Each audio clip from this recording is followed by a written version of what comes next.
पण बायकोची इच्छा नाहीये आणि नवरा जबरदस्तीने मैथून करतोय, त्यामुळे बऱ्याच वेळा इमोशनल इम्बॅलन्स होतो आणि त्या बाईचे हार्मोन्स सिक्रीट होत नाही आणि त्याच्यामुळे रागाराग चालू होतो किंवा त्यातनं कंबरदुखीला सुरुवात होते इमोशनमुळे. तरुण मुलं जे डेडलिफ्ट मारतात ते तर बऱ्याच मणका विकृतीसाठी किंवा स्लिप डिस्कसाठी कारणीभूत आहे. शरीरातल्या आपण जेवढ्या काही हालचाली करतोय, पुढे वाकणे, उजवीकडे वाकणे, डावीकडे वाकणे किंवा कोणतीही मुवमेंट करण्यासाठी न्यूक्लियस पल्पसचा वापर आपल्या शरीरामध्ये होतो. ते जेव्हा कमी होतं, क्विक सडन ऑफ एका सेकंदामध्ये 3 मुवमेंट जर केल्या गेल्या तर गादी फाटून बाहेर येते.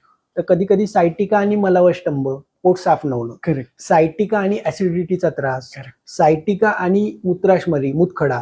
शेतकऱ्यांच्या बाबतीत की असे जे ओझं उचलतात त्यांच्या बाबतीत होतं की कांद्याचं घमिलंय पटकन उचललं आणि टाकलं जातं आणि ते उचलायचं, हे करायचं आणि टाकायचं. बरोबर. संडास साफ झाली नसते आणि व्यायाम करतात, त्याच्यामुळेही आतड्यांवरती प्रेशर येतं आणि त्यातनं कंबरदुखी वाढते. नी वर खाली सतत हालत असते, पण त्याची मोटिलिटी जर कमी झाली तर पाठीमागनं लंबर थोरॅकोफेशिया जो आहे तो आखडला जातो, पकडला जातो.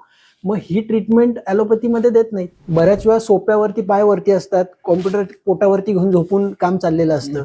बऱ्याच वेळा खाली वाकून बऱ्याच काम चाललेलं असतं, कारण घरातले टिपॉय असतात, त्या टिपॉयवर बसून काम चाललेलं असतं आणि त्याच्यामुळे मान अवघडते.